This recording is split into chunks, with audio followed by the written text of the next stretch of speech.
I'd like to announce my new book, How to Be Happy: St. Thomas's Secret to a Good Life.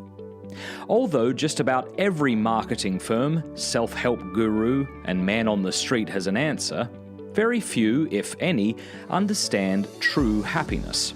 It doesn't come from power, pleasure, popularity, or possessions.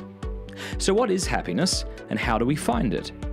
In How to Be Happy, I rely on the help of St. Thomas Aquinas to show what will and won't bring us happiness in this life. My hope is that by making the thought of Aquinas accessible for today, my new book will be a helpful guide to a good life. Check the link in the description of this video to get your copy today.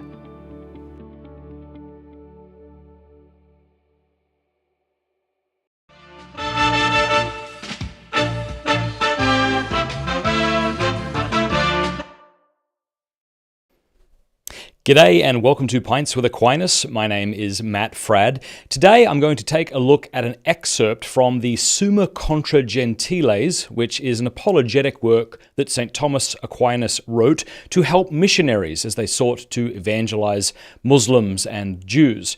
This would be considered rather offensive today, but I think we have to keep in mind that while people are equal, no matter their race or religion, not all ideas or worldviews or religions are equal. Some are downright false.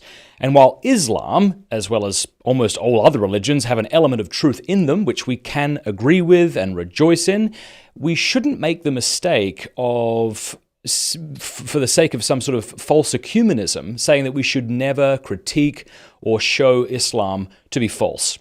So today we're going to take a look at what Aquinas has to say. So let's see here. I'll share the screen with you. Muhammad seduced the people by promises of carnal pleasure to which the concupiscence of the flesh goads us. His teaching also contained precepts that were in conformity with his promises, and he gave free rein to carnal pleasure. In all this, as is not unexpected, he was obeyed by carnal men. As for proofs of the truth of his doctrine, he brought forward only such as could be grasped by the natural ability of anyone with a very modest wisdom. Indeed, the truths that he taught he mingled with many fables and with doctrines of the greatest falsity. He did not bring forth any signs produced in a supernatural way, which alone fittingly gives witness to divine inspiration. For a visible action that can be only divine reveals an invisibly inspired teacher of truth.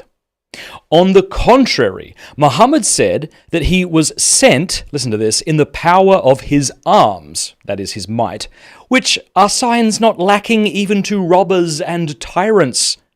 What is more, no wise men trained in the things divine and human, believed in him from the beginning. Those who believed in him were brutal men and desert wanderers, utterly ignorant of all divine teaching, through whose numbers Muhammad forced others to become his followers by the violence of his arms. Nor do divine pronouncements on the part of preceding prophets offer him any witness. On the contrary, he perverts almost all the testimonies of the Old and New Testaments by making them into fabrications of his own, as can be seen by anyone who examines his law.